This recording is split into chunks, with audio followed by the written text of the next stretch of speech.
Amado irmão, amada irmã, saúde e paz.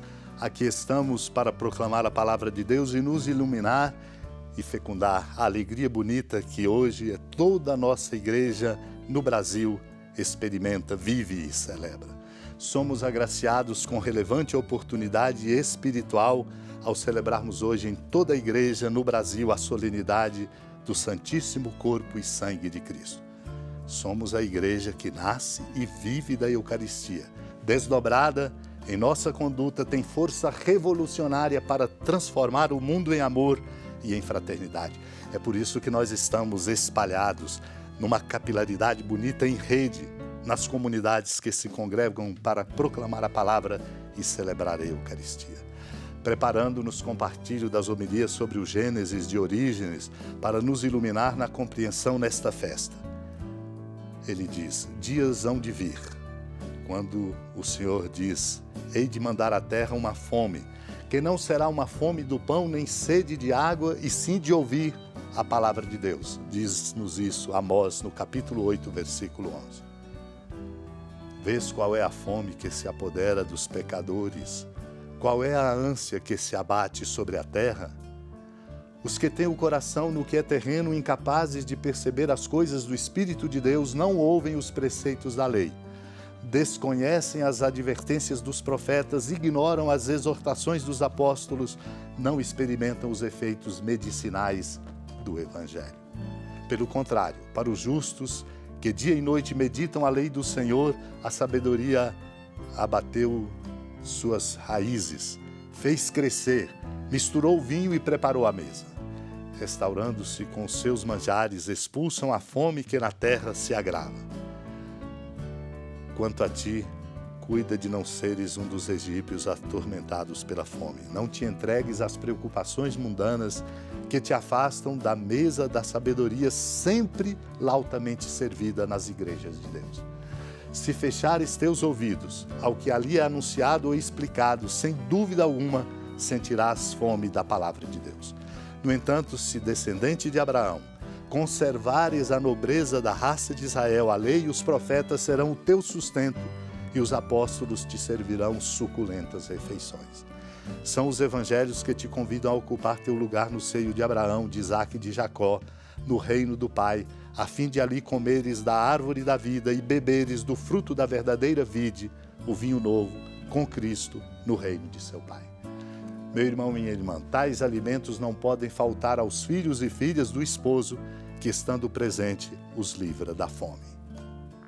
Naquele tempo, Jesus acolheu as multidões, falava-lhes sobre o reino de Deus e curava todos os que precisavam. A tarde vinha chegando, os 12 apóstolos aproximaram-se de Jesus e disseram, despede a multidão para que possa ir aos povoados e campos vizinhos, procurar hospedagem e comida, pois estamos no lugar deserto. Mas Jesus disse, dai-lhes vós mesmos de comer. Eles responderam, só temos 5 pães e 2 peixes, a não ser que fôssemos comprar comida para toda essa gente.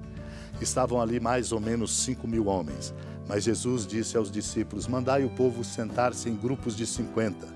Os discípulos assim fizeram e todos se sentaram.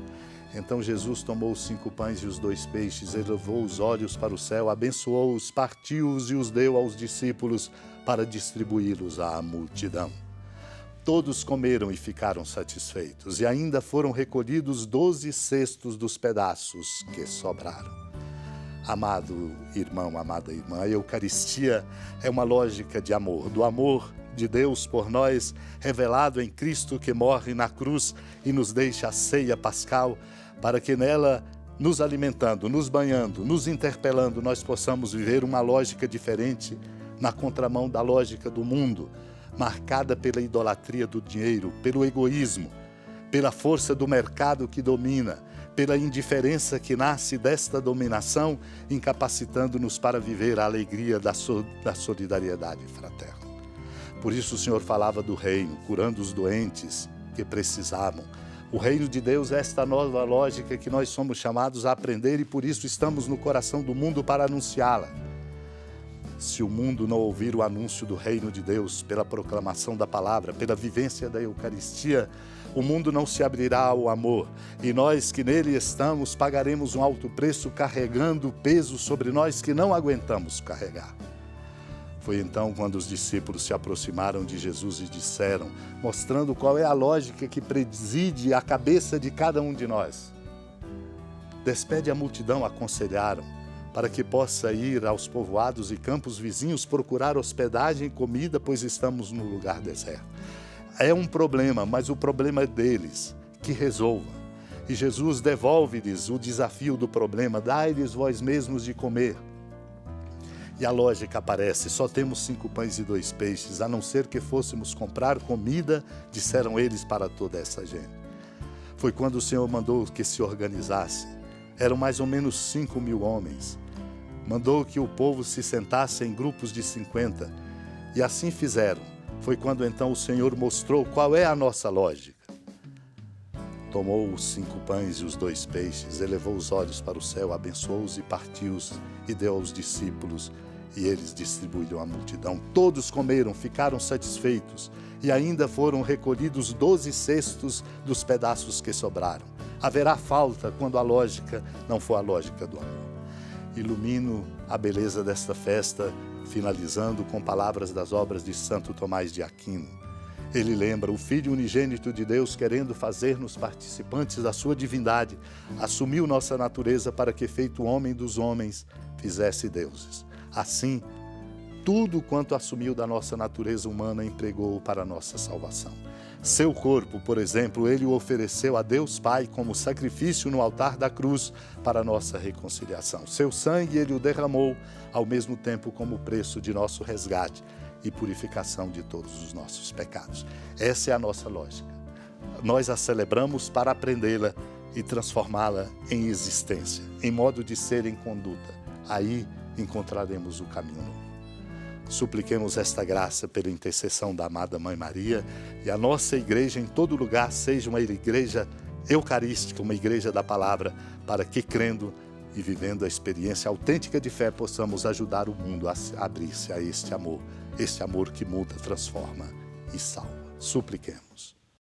Senhora da piedade, Mãe Virgem do Cristo Deus.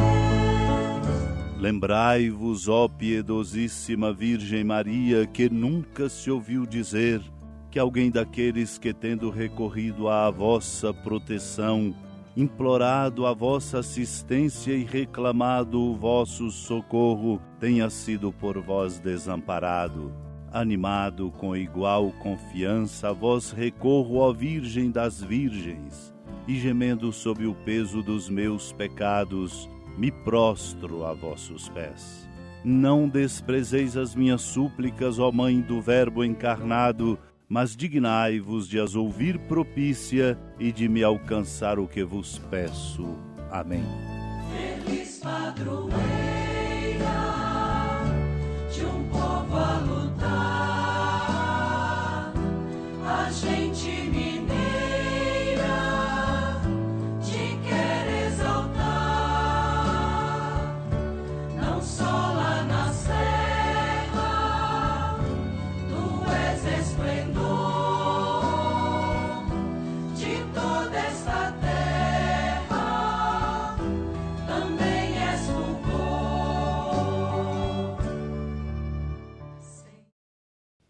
Amado irmão, amada irmã, com a alegria do Santuário Basílica da Padroeira do Estado de Minas Gerais, a Senhora da Piedade, que da sua casa de clemência e bondade nos acompanha e nos abençoa, do alto da serra, magnífica arquitetura divina, a bênção de Deus, amor misericordioso, Pai, Filho e Espírito Santo, desça sobre sua família, sustente sua vida, proteja sua casa, fecunde o caminho missionário de nossa igreja, nos encha de sabedoria e permaneça conosco para sempre. Amém.